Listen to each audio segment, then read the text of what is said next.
네, 주식과 사이너스의 권혁배입니다. 오늘 제 6차 시에 대한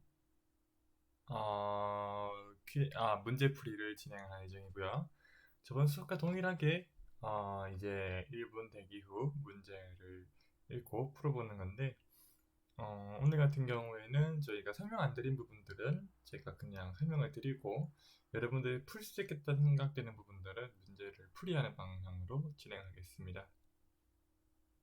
네. 자, 처음부터 시작하면은, 아마 요거는 제가 설명을 안 드렸을 겁니다. 이 랩랩 프로젝트라는 거는, 간단하게 설명드리면은, 프린터를 만들기 비해서 모든 걸 오픈소스화하는, 일종의 오픈소스 프로젝트고요. 요거를 간단하게 제가 보여드리면은, 랩, 랍,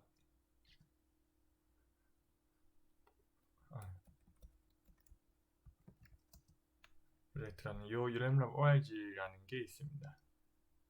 일종의 위키입니다. 위키 가시면 보면 이쪽에 보시면 여러 종류의 프린터들도 오픈소스화 되어 있는데 기본적으로 이런 식으로 오픈소스화된 모든 프린터들이 있습니다. 유명한 걸로 치면은 프루스 i3 같은 곳에서 이런 식으로 다운로드도 받을 수 있습니다.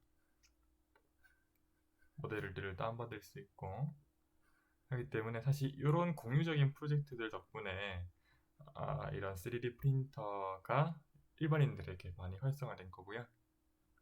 이런 식으로 CAD 모델 자체를 다운받을 수도 있기 때문에 초기에 그 국내에 있는 업체들도 이런 3D 프린터들 리버스 하면서 많이 시작이 되어 왔습니다. 램라웨에 대해서 간단하게 설명드렸는데 그래서 모두 오픈소스로 공개하고 있고요. 재료 사용은 PLA ABS가 있는데 다양한 재료를 사용하고 있는데 최근에 들어서는 램랩 프로젝트에서 SLA나 SLS, Selective Layer Sintering 같은 것들도 많이 올라오고 있습니다. 이 램랩에서는 FDM이라는 용어를 사용하지 않고 Fused Filament Fabrication이라고 하고요.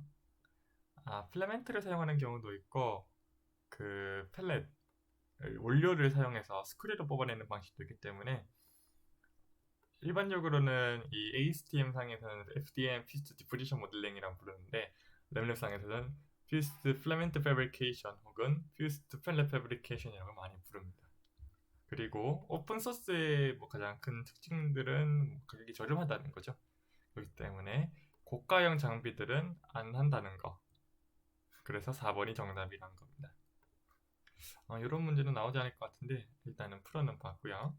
자, 이제 2번 문제 한번 풀어보도록 하겠습니다. 2번 문제 1분 시작하겠습니다.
네.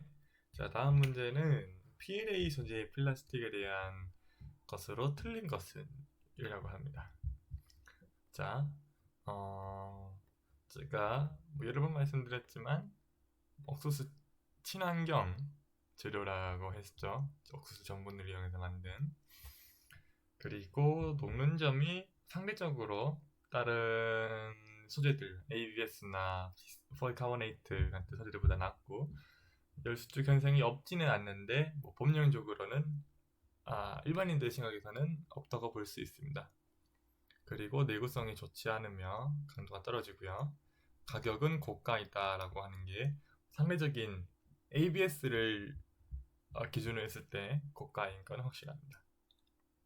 그리고 녹는 점이 180도에서 230도 사이 있고요.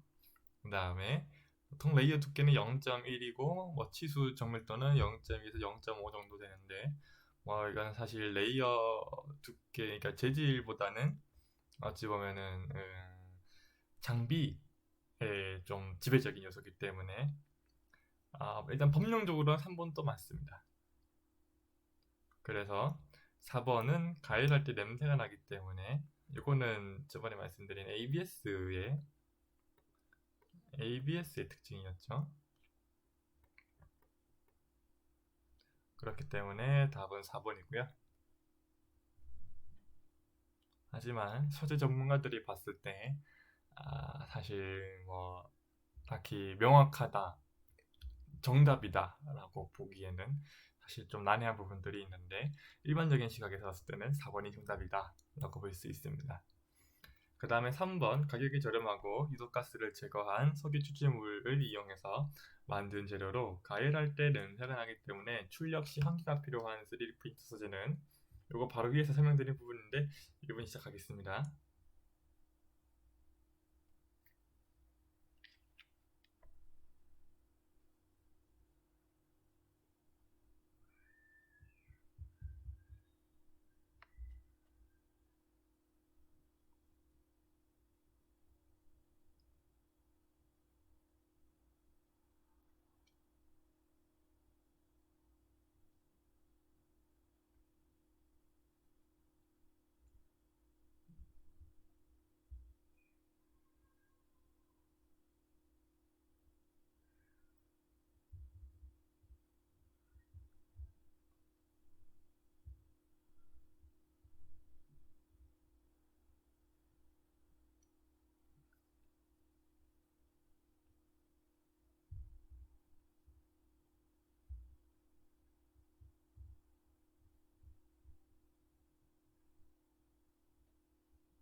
네, 다음 문제는 석유 추출물이란 단어가 나오면 제가 ABS라고 했죠. 우선 답은 ABS고요. 그리고 특징될 수 있는 가격이 저렴하다. 하나. 그 다음에 가열할 때 냄새가 난다. 그 성기가 필요하다. 2개. 이 2개의 특징이 저희가 알고 있는 ABS의 특징입니다. 나머지로 PLA, 나일론, PA6, 그 다음에 폴리카보네이트 등이 있죠. 근데 나일론이나 폴리카보네이트 같은 경우에는 ABS를 상위 호환 버전이라 생각하시면 되고요. 4번 같은 경우에는 또 이제 너무 간단한 문제다 보니까 답은 4번 폴리카보네이트라고 하고 기본적으로 전기 절연성이라는 특징을 가지고 있습니다. 그래서 다음 문제로 넘어가겠습니다. 자,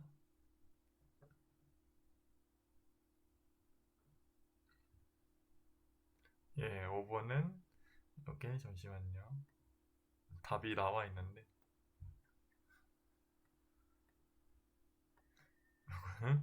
답이 나와 있어가지고 그냥 풀어보겠습니다.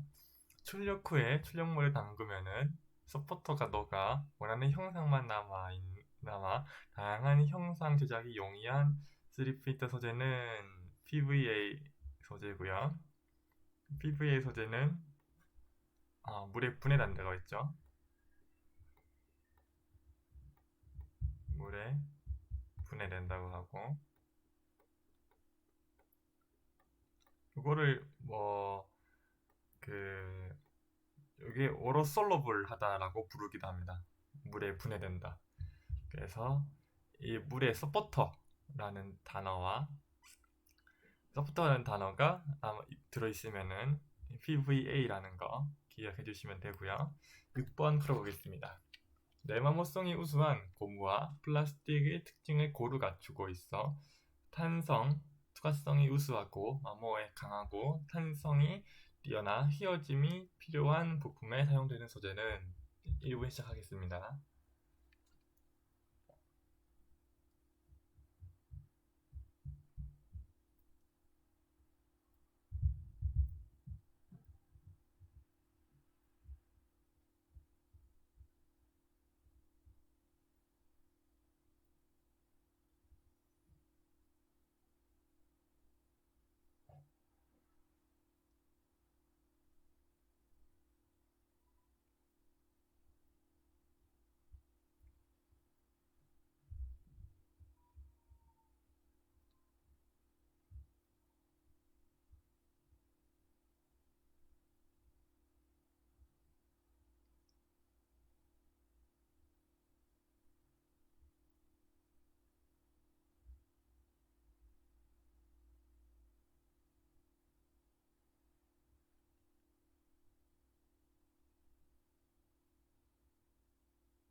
네. 자, 일단은 여기 핵심적인 키워드는 우수한 고무와 플라스틱의 특징을 갖추고 있죠. 탄성이 세고 휘어짐이 필요한 부분에 제작되는 소재는 TPU라고 해서 잠시만요. 서머플라스틱 폴리우레탄이 되겠습니다. 잠시만요. ABS, PLA는 앞선 문제에 나왔고요. 폴리비닐 알코올 PVA도 바로 위에 문제에서 나왔죠. 간단한 특징만 다시 노트에 기입을 하면은 이게 친환경, 얘가 석유 추출물, 물론 TPU나 PVA도 다 그렇긴 한데 얘가 그 서포터 더 TPU가 고무 이렇게 핵심적인 키워드를 외워주시면 될 것 같습니다. 다음 7번 요거는 한번 앞서 문제 한번 나왔었는데 한번 풀어보시죠. 7번 3D 프린터에 사용되는 PLA 소재의 노즐 온도는 1번 시작하겠습니다.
네.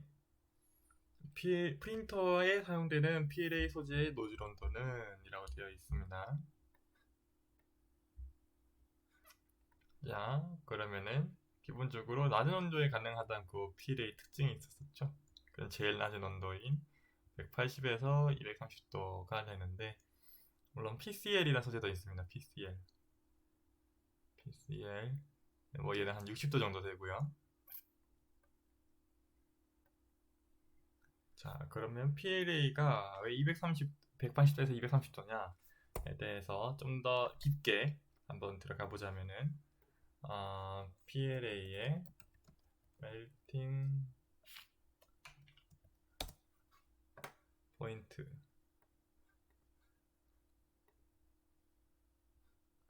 잠시만요.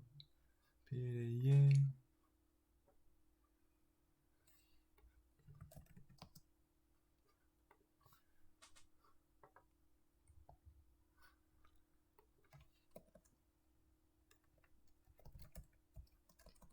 melting temperature 를 보면은, 물론 이 플라스틱이 다 분자량마다 다르긴 하지만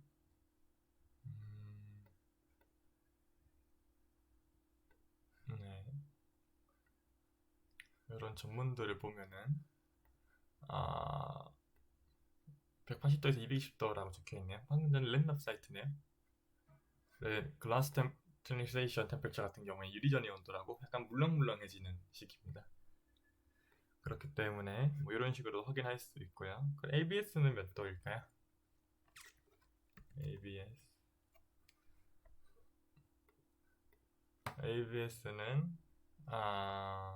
230도 부근이네요. 왜냐면은 기본적으로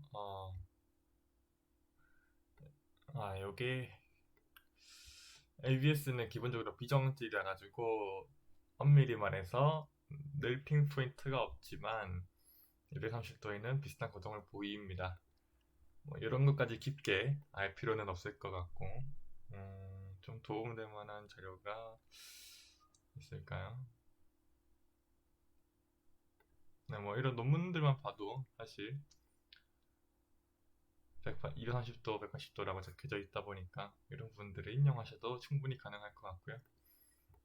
재료에 대해서는 깊게 안 들어가도록 하겠습니다. 네, 그래서 답은 1번이고요. 그 다음에 8번 이거는 설명 안 드린 부분인데, 일단은 SL 같은 경우에는 빛을 쏘겠죠. 이 빛은 당연히 노즈보다 작을 거고요. 그렇기 때문에 적불도는 높습니다. 주사 방식은 가공 속도가 빠르다. 요거는 사실 애매한 문제고, 그래서 일단 스킵하고, 재료 관리에 특별한 주의가 필요하다라는데, 요거는 저희가 그 일반적인 가시광선에도 UV가 들어가 있죠. 그 때문에 투명한 병에 UV 레진을 넣고 보관하면은 UV 때문에 얘들이 경화하기 시작합니다. 그 때문에 UV 차단이 되는 병에 넣으셔야 되고요. 그렇기 때문에 1번도 확실하고 3번, 2번도 확실합니다. 폐기에 별도의 절차를 가져야 되는데, 사실 이 레진 자체는 공업용 뭐랄까 폐기물이기 때문에 집에서 많이 쓰시는 분들은 이걸 그냥 내버리는데, 엄밀히 말해서는 폐수통에 버려야 됩니다. 그래서 아마 3번인 것 같고요. 조사 방식이 뭐 여러 가지로 의미로 표현될 수 있기 때문에 별도한 설명을 거치지 않고 진행하겠습니다. 그리고 그 다음은 SLS 방식에 대한 틀린 것이네요. 자, 일단은 SLS는 Selective Laser Sintering, 선택적으로 레이저로 소결하는 방법, 신터링이죠. 그래서 분말을 이용한다고 말씀드렸고요. 그 1번은 맞습니다. 뭐 플라스틱 분말 중에 대표적으로 앞선 나일론 PA6를 많이 이용하고요. 그 다음에 금속 뭐 티타늄이나 많이 쓰죠. 그리고 정밀도가 매우 높기 때문에 많이 사용되는 방식이다. 이거는 애매합니다, 사실은.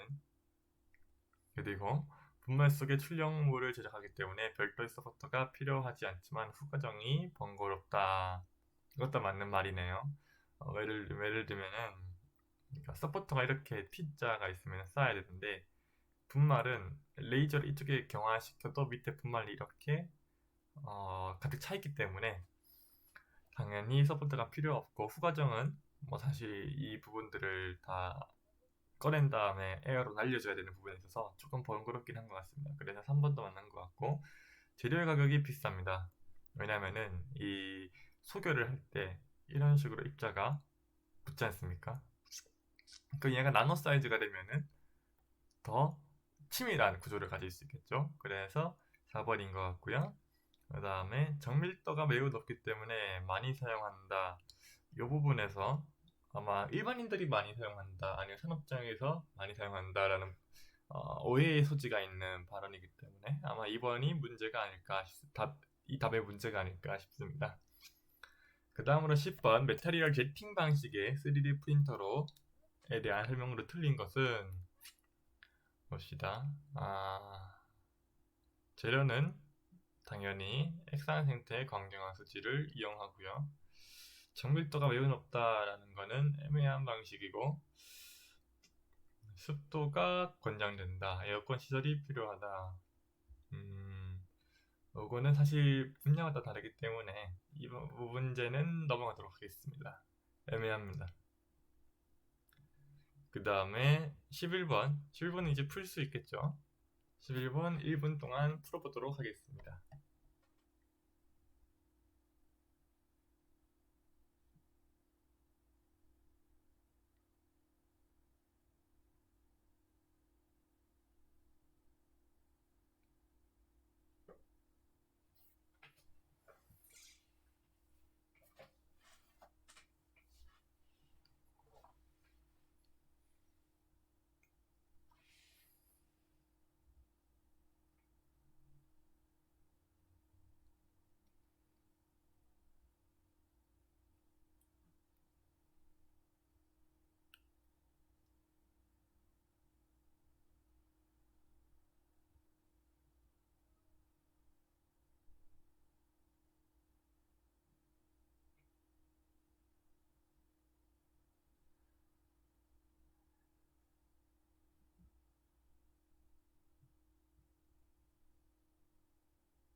예, FDM 방식의 3D 프린터에 대해서 틀린 것은, 일단 기본적으로 처음부터 읽어볼까요? 거체 방식 필라멘트 사용하죠. 그 다음에 필라멘트의 선에 튜브를 삽입하는 방식으로 연착한다. 예, 1번 맞습니다. 두 번째로는 필라멘트 재료는 다른 첨가물을 삽입하기 어렵다라고 되어 있는데 답은 2번이고요. 제가 때 아마 이게 복합 재료를 만들기 용이하다라는 것 같습니다.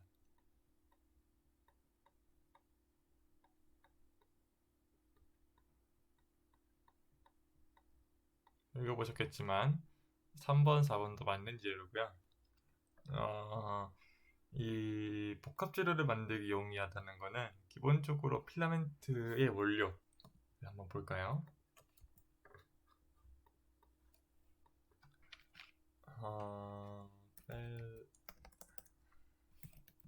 필라멘트 fabrication.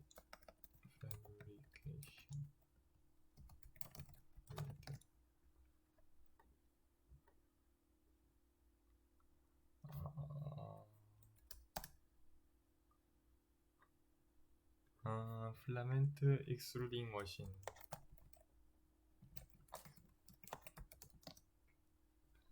이런 식으로 보면은 긴 장비들이 이렇게 나오는데, 이거는 좀 간소화된 장비네요. 이쪽에 펠렛 원료들을 넣고요, 이렇게 쭉 짜내는 겁니다. 그러면은 그 중에 이 구간을 이송하면서 애들이 컴파운딩을 하게 되는데, 물론 트윈 스크류 같은 건데 이거는 좀 어려울 수 있으니까 생략하고요. 펠렛을 보면은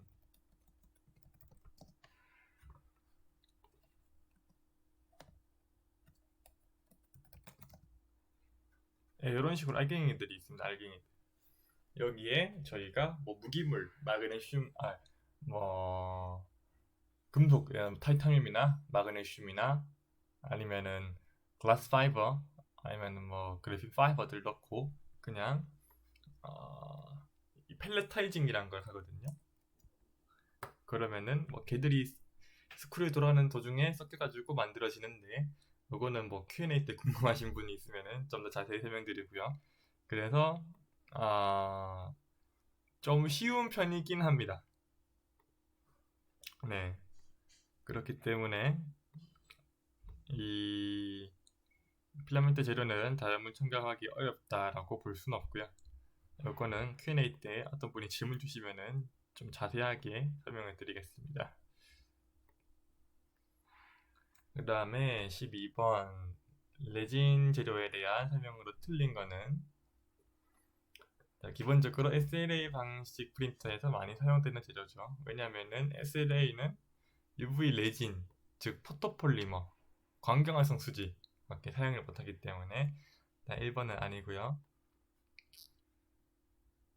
실내 빛에 노출되면은 왜냐면은 실내 빛 또한 UV를 포함하고 있기 때문에 경화가 됩니다. 그리고 당연히 고분자는 강도가 낮겠죠.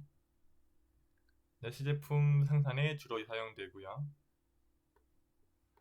FDM 재료에 비해서 비싸지만 SLA 재료 중에서는 싼 편이다라고 하는데 답은 3번, 4번일 것 같고요. 왜냐면은 뭐 UV 레진 재료가 즉 SLA 재료이기 때문에 1kg당 FDM의 PLA 같은 경우는 한 2만 원 정도 하는데 SLA 같은 경우에는 그 포토폴리머들은 보통 한 10만 원 정도 합니다. 그래서 비싸긴 한데 SLA 방식 재료 중에서는 가격이 싼 편이다라는 거는 전혀 그 뭐랄까 해석을 할 수 없는 근본이 없는 어, 이야기이기 때문에 아마 4번일 것 같습니다. 좀 일단 높죠. 빛이 쓰니까. 그 다음에 13번 문제를 풀어보겠습니다. FDM 방식의 3D 프린터 소재에 대한 3D 장착에 대한 설명으로 틀린 것은 1분 시작하겠습니다.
네.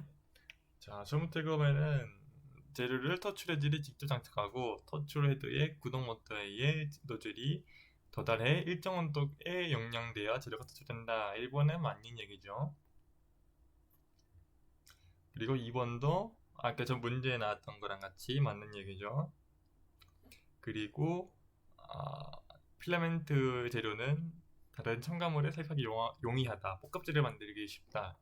맞는 말이긴 합니다. 그리고 정답은 3번이 되게 되는데 보관할 수 있습니다. 예, 상온에 보관할 수 있고요. 근데 안 하는 편이 좋고요. 왜냐면은 이 기포 공기들이 들어가기 때문에. 그래서 답은 3번입니다. 뭐 이제 이 정도는 이제 다 외우셔야 되는 부분이기 때문에 제가 별다른 설명은 안 드리고 넘어가겠습니다. 14번도 저희가 많이 말씀드렸던 문제고 1분 시작하겠습니다.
FDM 방식의 3D 프린터에서 노즐 수평 설정으로 만든 것은 입니다. 문제부터 한번 볼까요? 일반적으로 높낮이라는 방법은 명암, 즉 종이 같은 거를 노즐 끝 부분에 패드를 넣었다 뺄 때 약간 긁히는 한 정도로 세팅하는 게 좋다. 예, 맞습니다. 네, 4번부터 답이네요, 이게. 답은 4번이고요. 수평 조절은 당연히 해야죠. 약간 떨어지게라는 의미가 뭐 사실 명암 한 장 정도인데 이거는 애매하긴 합니다. 그리고 오차가 있어도 출력에 문제는 없는데 뭐 퀄리티가 좀 떨어지긴 하죠. 그래서 뭐 제일 맞는 거는 4번이고요. 요거를 제가 시청각 자료를 이용해서 한번 보여드리면은 3D 프린터 매뉴얼 레벨링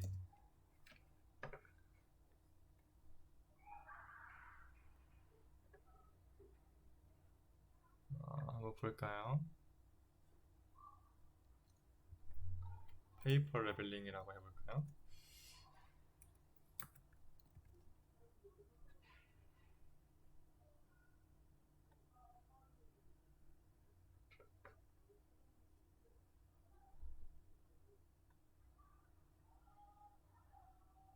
네, 종이를 대충 접어서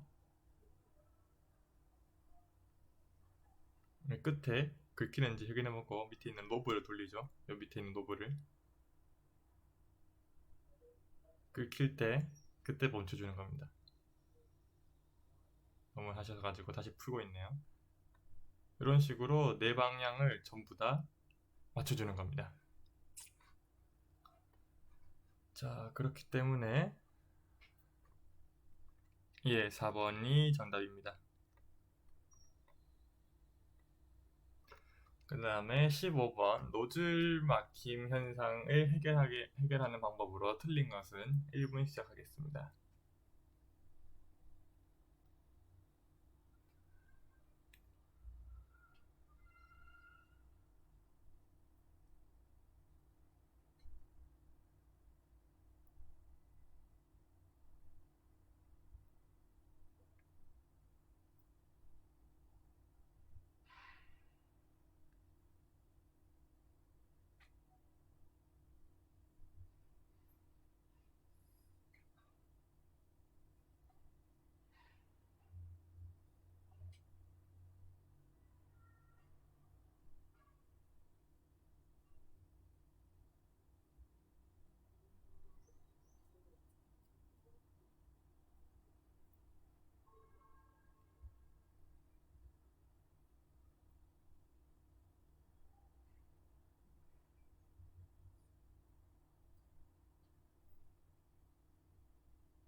네. 노즐 막힘 현상을 해결할 방법으로 틀린 거는 일단은 뭐 밑에서부터 한번 볼까요? 마케스 형의 노즐을 해체해서 공업용 1시간 아세톤에 1시간 동안 담가지면 내부에 눌러붙은 노즐이 필라멘트 간도가 없어진다. 외부에 고착되어 있는 찌꺼기들을 노즐에 올려 핀셋으로 제거하고 닦아준다. 뭐 이거는 당연한 말이고요. 주기적으로 청소를 한다. 맞는 말이죠. 그리고 필라멘트 굳은 채로 있는 경우에는 출력 전에 노즐 온도를 올려 필라멘트를 빼낸 후 출력을 하거나 필라멘트를 교체한다. 이것도 맞는 말이고요. 이게 애매한 말이긴 한데 눌러붙은 양에 따라서 이 시간이란 변수는 바뀔 거고요. 이 노즐 안에 막힌 양에 따라서. 그리고 공업용 아세톤이 녹일 수 있는 재료도 뭐 사실은 한정적이다 보니까 기본적으로 먼저 토치로 충분히 그 노즐에 있는 필라멘트들을 녹여서 날린 다음에 그 다음에 아세톤으로 남겨서 아세톤으로 담궈두는 게 이 책의 저자가 얘기해주는 일반적인 방법론입니다. 그렇기 때문에 바로 고음용 아세톤에 넣는 거는 어찌 보면 위에 거랑 대비했을 때는 썩 좋지 않은 방법이 될 수 있기 때문에 답은 4번이라고 볼 수 있고요. 그리고 16번은 진행하지 않겠습니다. 보통 이런 현상들은 과경화라고 부르는데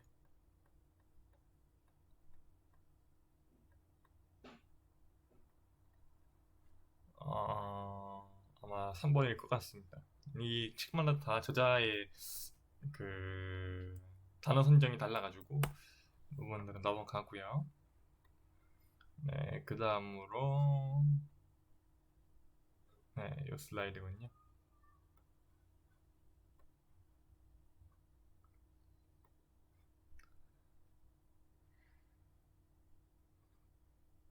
네, 요거는 일단 페루프인데 이해를 하기 쉽게 그냥 이렇게 맞닿아 있지 않아야 된다 라고 이해하시면 될 것 같고요. 1번 풀어보겠습니다. 3D 프린터용 파일 권한 과정, 즉 슬라이싱 과정에 대한 설명으로 틀린 것은 1번 시작하겠습니다.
네. 1번에 대한 설명은 이 페루프, 즉 이 경계가 교체되지 않아야 된다 라고 하는 이야기인데 뭐 이거는 그냥 뭐 교체되지 않아야 된다 이 정도로 이해하시면 될 것 같고요. 이렇게 단어가 조금 어렵다 보니까 이 루프를 그러니까 폐곡선 이 교체되지 않아야 된다 라 이해하시면 될 것 같고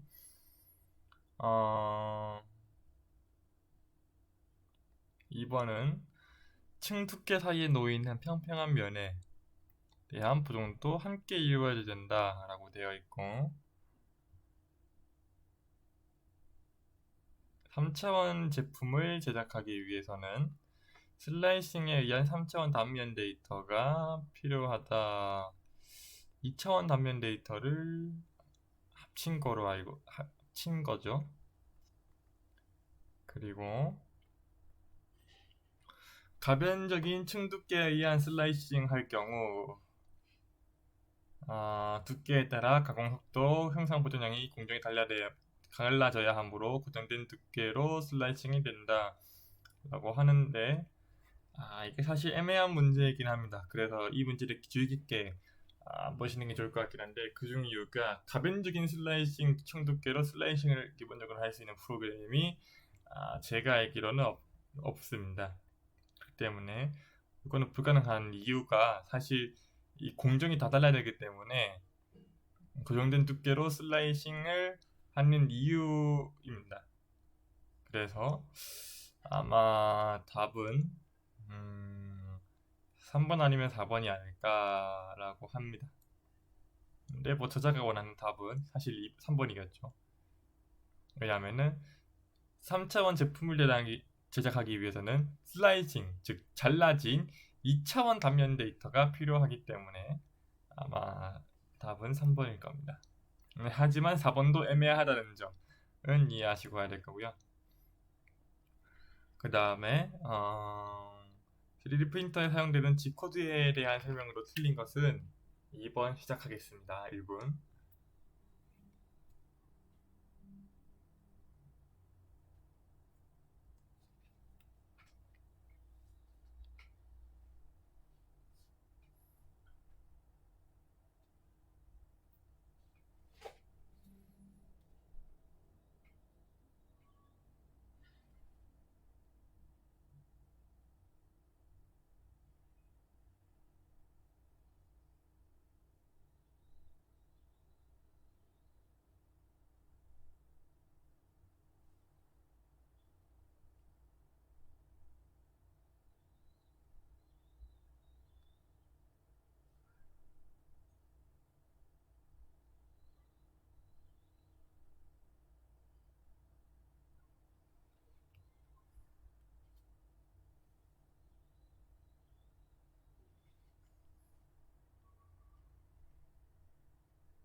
네.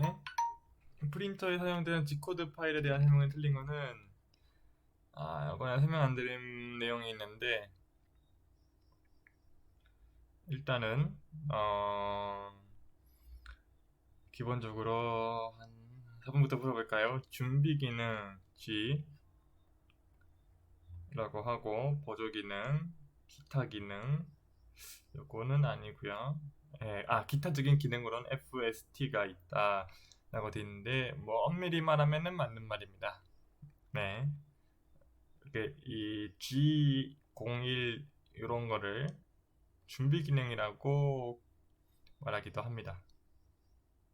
M02 뭐 이런 거를 이 M 카테고리에 있는 거를 보조 기능이라고 하기도 하고 원래 보통 F는 이송 기능, 그 다음에 T는 공구 기능이라 했는데 이 외의 기타 기능으로 분류할 때는 FST가 있을 수 있다라고 하네요. 그리고 일단 2번은 틀렸습니다. 코드를 읽기 쉽도록 해석해주는 문장을 세미콜론 괄호 요거는 어떤 의미냐면은 제가 예제를 하나 들고 오면은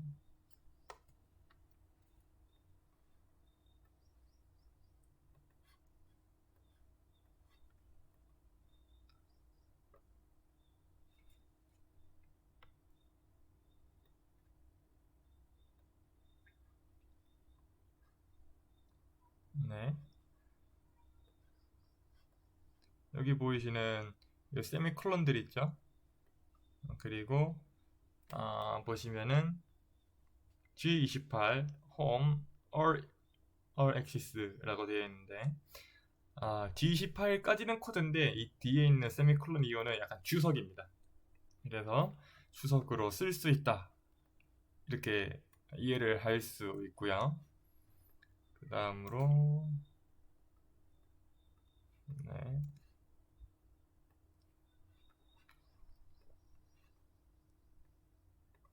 그러면은 맞고 한 줄을 그러니까 그 G01 얘를 블럭이라 부르는 것도 맞고요. 3번이 사실 이 애매한 답인데 3번은 G코드랑은 전혀 다른 코드라기보다는 G란 코드를 공유하지만은 이 보조 기능 M코드가 완전 다르기 때문에 전혀 다른 코드로도 이해할 수 있습니다. 그렇기 때문에 3번이 답이 될 가능성이 제일 높아 보입니다. 사실 이 책에 문제만 들고 하다 보니까 이 괄호라는 거를 제가 아마 한 번도 쓴 걸 본 적이 없는데 이 괄호가 아닐 가능성도 있기 때문에 뭐 2번도 염두해 주시는 거 기억하시고요. 그 다음에 3번 G코드에 대한 종류에서 어떤 점을 이동하라과 같은 표준 G코드 명령은 입니다. 이거는 조금 문제가 난해하게 적혀져 있는데 시작하겠습니다. 1분.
네.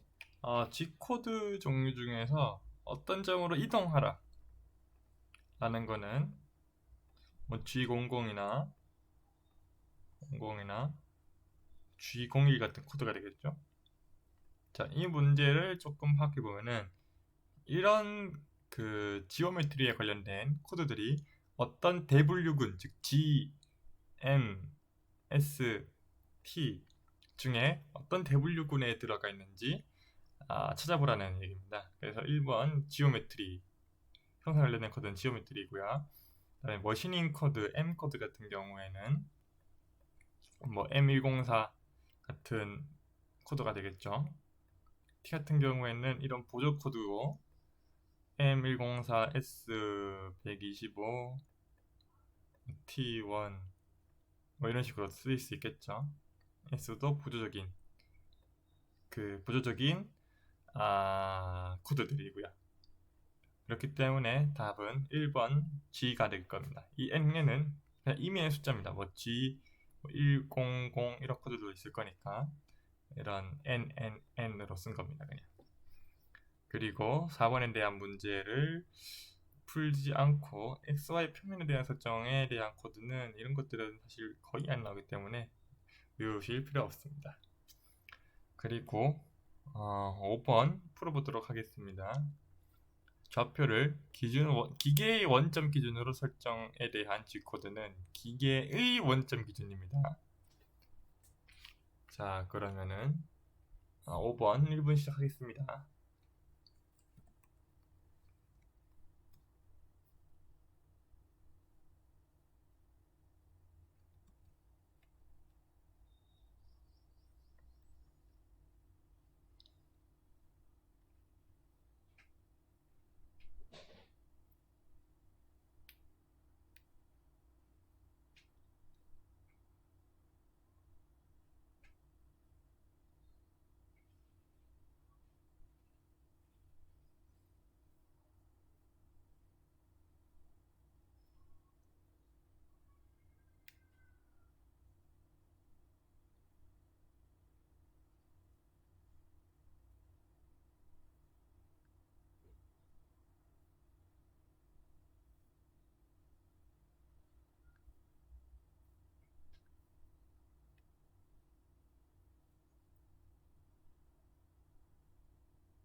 네.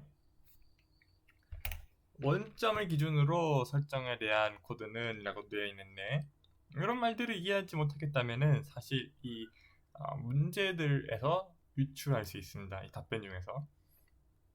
잠시만요. 자, G28은 홈으로 가라. 오토 홈이죠. 원점 복귀. G90은 절대좌표계. 얘는 상대좌표계 설정.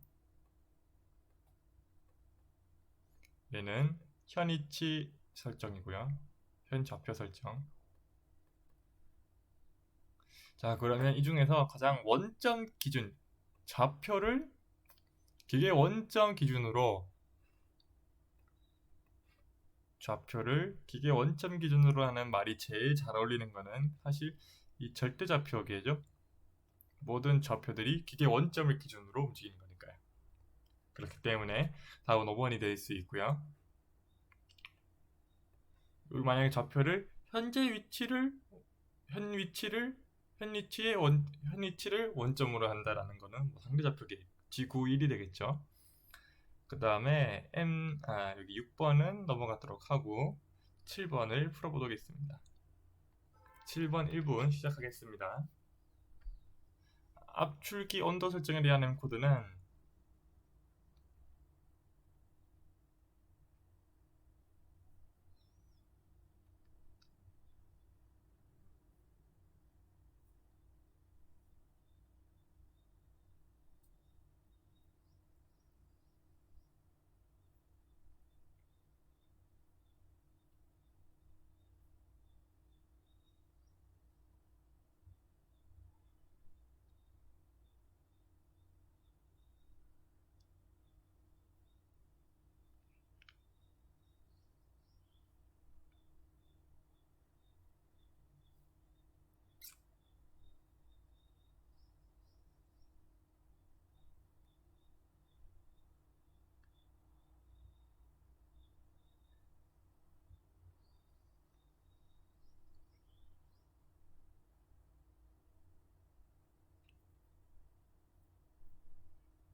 예.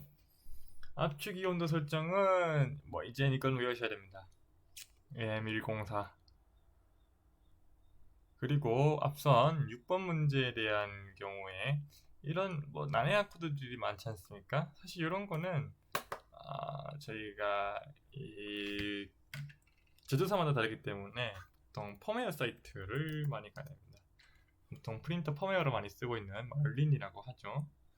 여기 보시면은 help G코드 all document를 보시면은 모든 G코드와 M코드에 대한 설명이 나옵니다. 자, 그럼 아까 M01 정지 뭐였나요? 정지가 M0, M0, M1이었죠. 근데 여기 보시면은 이 두 가지 그 경우가 모두 존재하는데 M1 같은 경우에는 M0에 종속되어 있다고 하네요. 그렇기 때문에 뭐 M0가 되겠죠. 그 M17, M18은 뭐냐? 17은 enable 스태퍼 모터에 전류를 가한다는 거. 그리고 M18은 disable 스태핑 모터, 즉 스태핑 모터의 전류 공급을 죽여서 이제 손으로 움직일 수 있게 그렇게 풀어놓는다는 얘기죠. 네, 그렇게 저희가 모르는 G코드는 말린 펌웨어 사이트에서 확인할 수 있습니다. 뭐 자기가 부족하다는 부분들은 한번 보시면 되고요. 왜냐하면 워낙 많은 G코드들이 있기 때문에 저도 이걸 사실 다 외우지 못하고 있습니다. 그래서 저희가 얘기 드린 것들은 이런 많은 G코드 중에서 많이 사용하고 핵심적인 부분들만 얘기 드렸던 겁니다. 네, 그리고 앞으로 아이고, 문제가 많이 남았네요. 자, 1번 문제를 풀어보겠습니다. 1분 시작하겠습니다.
네, 다음 문제는 FF 방식, 뭐 FDM 방식에 대한 출력으로 틀린 거는 잠시만요.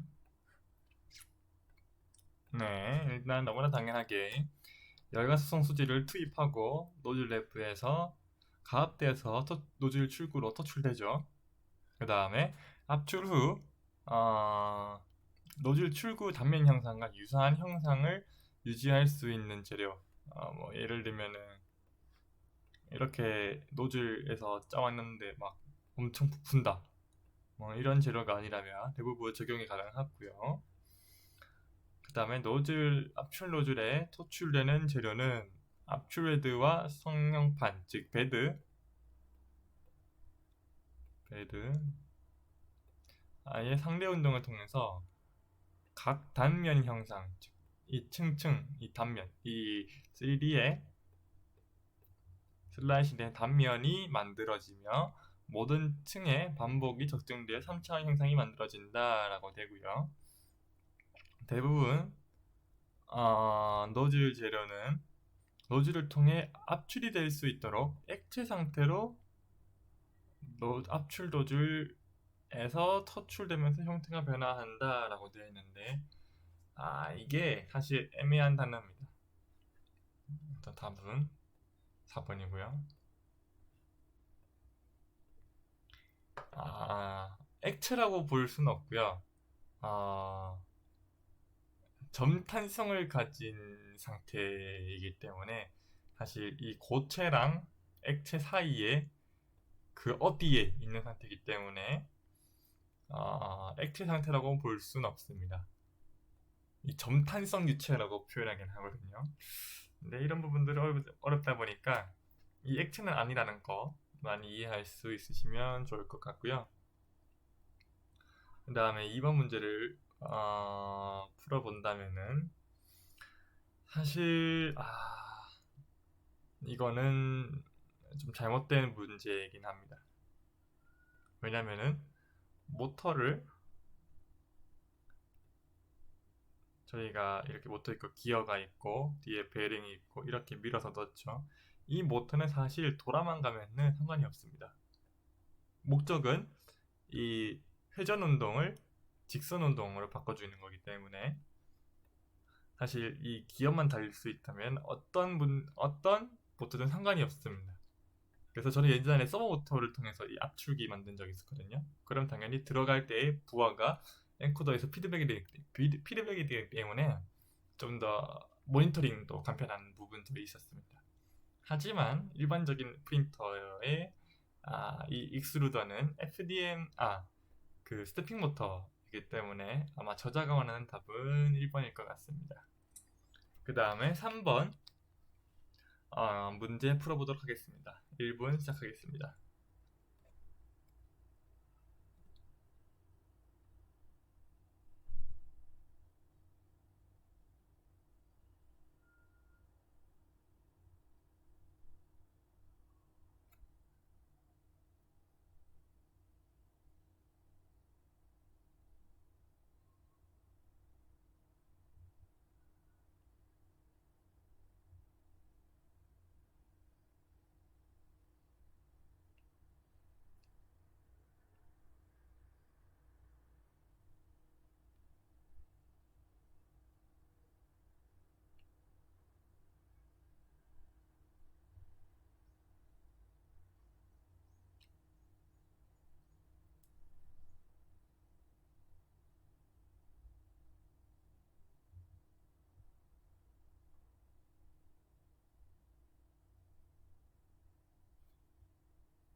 네, 일단은 다들 4번을 물으실 건데 이 힙스라는 소지는 하이 임팩트 고 충격성 폴리스틸렌이라는 소재고요. 리모넨에 용해가 되는 게 맞습니다. 그래서 4번을 골랐던 분들은 안타깝게도 정답이 아니고요. 1번 폴리비닐 알코올은 물에 용해되기 때문에 간단한 침수로 너무 빠르게 녹는다고 표현할 수는 있겠죠. 그리고 수용성 섬유로 구성되어 있어 물에 녹으며 단순 물 세척만으로 쉽게 제거할 수 있지만 독성 문제가 있어 안전 문제는 제가 없던 걸로 기억합니다. 그래서 답은 아마 2번일 건데 사실 3번도 애매한 부분이 일반적인 크기의 수용성 소프트 제거는 약 15분이 걸린다라고 되어 있는데 정말로 일반적인 크기에 대한 레퍼런스가 없기 때문에 보통 저 같은 경우는 6시간 정도에서 8시간 정도 걸렸습니다. 저희 손바닥만한 거에 대한 서포터가 기다려 보니까 뭐 3번도 답이 될 수 있고 2번도 답이 될 수 있지만 2번이 좀 더 답에 가깝다는 거 이해하셨으면 좋겠고요. 그 다음 문제로 4번은 광경화 수지에 용기 안에 담겨있는 액체 형태의 광경화 수지 이게 뭔가요? 벳 포토폴리머제이션이죠. 그 중에 대표적인 거는 DLP가 있고 SLA가 있는데 자 여기서 뭐라고 적혀져 있나요? 적절한 파장을 갖는 빛을 주사하여 선택적으로 경화시키는 장비. 사실 이 문제의 답은 SLA랑 DLP랑 다 될 수 있습니다. 왜냐하면 선택적으로 경화시킨다라는 게 DLP도 결과적으로 이 DMD 미러가 선택적으로 경화를 시키는 거거든요. 그렇기 때문에 정말로 이 문제는 잘못된 문제라고 볼 수 있고요. 플라스틱 분말 위에 레이저로 스캐닝해서 라고 되어 있는데, 레이저 스캐닝을 하는 방식은 기본적으로 파우더 베드 퓨전이 있고 대표적으로 SLS가 있습니다. 그래서 답은 5번이고, 금속 분말 융점에 사용되는 방식 또한 5번 일은 같이 SLS가 될 겁니다. 그리고 7번은 저희가 풀어보도록 하겠습니다. 7번 1분 시작하겠습니다.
네. 베이드 온도는 모든 방식에 해당된다는 아니죠. FDM의 특징 중 하나입니다. 히트베드는. 그리고 히팅베드 온도는 소재별로 다르게 설정해야 된다. 당연하죠. 대표적으로 PLA는 수축이 좀 덜하니까 60도, ABS는 80도에서 100도 정도까지 사용합니다. 이 베드 온도는 기본적으로 그 소재의 Tg 값, 글라스 템페처 값 이상으로 보통 설정을 합니다. 이거는 참고적인 거고요. 그리고 당연히 PLA는 침략물 변형이 크지 않기 때문에 그렇게 필요하진 않고요. 그래서 작은 경우에는 그냥 히팅베드 없이도 사용합니다. 하지만 ABS 같은 소재들은 히팅베드가 꼭 필요하다는 점 이해하시고 답은 2번입니다. 그 다음에 PLA 노즐 온도는 기본적으로 180도에서 220도 정도였는데 뭐 근처에 있는 1번이 답이 될 수도 있고요. 그 다음에 9번은 제끼고, 여기서 용기 안에 담긴 액체의 광경한 소지에 적절한 파장을 빚는 빛을 주사하여 선택적으로 경화시키는 장비는 SLA 밖에 없죠. 메테리얼 제팅은 용기 안에 없고, FDM은 광경한 수지 아니라 열경화성 수지고, SLS는 광경화성 수지가 아니라 용기 베드에 담기는 파우더 형태이기 때문에 답은 1번입니다. 그 다음에 11번도 넘어가겠습니다. 11번 넘어가고 12번도 13번은 뭐 답은 바로 보이죠. 4번이란 거 한번 확인하시고 시간 되시는 분들은 풀어보시길 바랍니다. 그리고